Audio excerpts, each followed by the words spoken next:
कुछ लोगों को लगता है कि उनकी चालाकियां मुझे समझ नहीं आती। मैं बड़ी खामोशी से देखता हूँ उनको अपनी नजरों से गिरते हुए। हर कोई कहता है कि चालाक बन जाओ, ये दुनिया सीधे साधे और साधारण लोगों के लिए नहीं है। अगर ऐसे ही रहोगे तो हर कोई बेवकूफ बनाकर चला जाएगा। दोस्तों, जब बाढ़ आती है तो बड़े बड़े पेड़ों को बहा कर ले जाती है। घास वहीं की वहीं बनी रहती है क्योंकि वो झुक जाती है, लेकिन पेड़ तन कर खड़े रहते हैं इसीलिए टूट जाते हैं। अब आप ही बताइए, इन दोनों में से चालाक कौन है, पेड़ या घास? दोस्तों, समझदार इंसान वही है जो परिस्थितियों और स्थितियों के हिसाब से अपने आप को ढालने की कला जानता है। यदि इंसान को ये लगने लगे कि कोई उसे बेवकूफ बनाना चाहता है, तब उसे अपनी चालाकी का इस्तेमाल करना चाहिए। लेकिन जब उसको लगे कि सब उसको समझदार समझकर सम्मान दे रहे हैं, तब उसको एक साधारण इंसान की तरह रहना चाहिए। किसी ने क्या खूब कहा है, बाहर से सुलझा हुआ दिखने के लिए अंदर से बहुत उलझना पड़ता है। जिंदगी की राह पर चलने के लिए हर राह की चाल को समझना पड़ता है। कभी कभी खुशियों को पाने के लिए बहुत ज्यादा तड़पना पड़ता है। कभी कभी जिंदगी को निखारने के लिए खुद को बिखरना पड़ता है। जिंदगी में ना चाहते हुए भी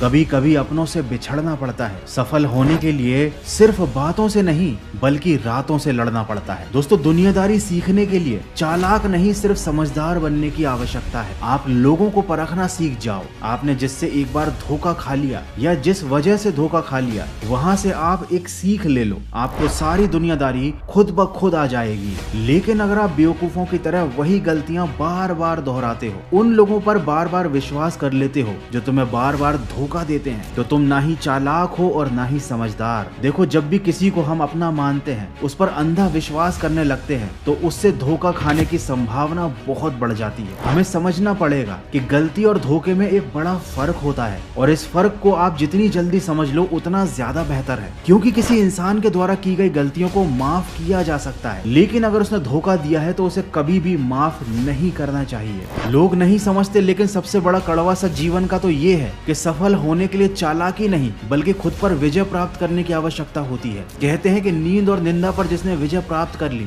उन्हें जिंदगी में आगे बढ़ने से कोई नहीं रोक सकता। इसीलिए कभी भी निंदा से घबराकर अपने लक्ष्य का पीछा करना मत छोड़ना, क्योंकि जैसे ही आपको लक्ष्य प्राप्त होगा, आपकी निंदा करने वालों की आपके प्रति राय ही बदल जाएगी। दोस्तों, जीवन में जो लोग साथ रहकर छल करें, धोखा दें, चुगली करें, बातों को गलत तरीके से किसी और के सामने रखें, उनका साथ छोड़ देना ही बेहतर होता है। और अगर आप ऐसे लोगों के साथ रहकर उनकी तरह बनना चाहते हो और आपको लगता है कि ऐसे ही सफलता मिलती है, तो ये आपकी गलत सोच है। वीडियो के अंत में बस यही कहूंगा कि किसी के भी साथ गलत करने के बाद अपनी बारी का इंतजार जरूर करना, क्योंकि किस्मत जब तमाचा मारती है तो वो मुंह पर नहीं रूह पर लगता है। जिंदगी में कुछ मिले या ना मिले, कभी ऐसा काम मत करना कि रात में चैन से सोने तक को ना मिले, क्योंकि सुकून ही जिंदगी में सबसे बड़ा धन है। अगर ये छिन गया तो आपकी मदद कोई नहीं कर पाएगा। दोस्तों, अपने अच्छे उसूलों पर चलने के साथ साथ खुद को बदमाश लोगों से बचाकर भी रखना, क्योंकि धोखा देती है अक्सर मासूम चेहरे की चमक। हर कांच का टुकड़ा हीरा नहीं होता। तो ना ही धोखा खाइए और ना ही कभी किसी और के साथ धोखा कीजिए। बस अपनी सकारात्मक सोच के साथ अपने लक्ष्य की तरफ बढ़ते चलिए। मैं मिलूंगा आपसे अगले वीडियो में जो आपके जीवन में सकारात्मक ऊर्जा को भर दे और आपको दिखाए एक सही दिशा। सुनते रहिए मन की आवाज।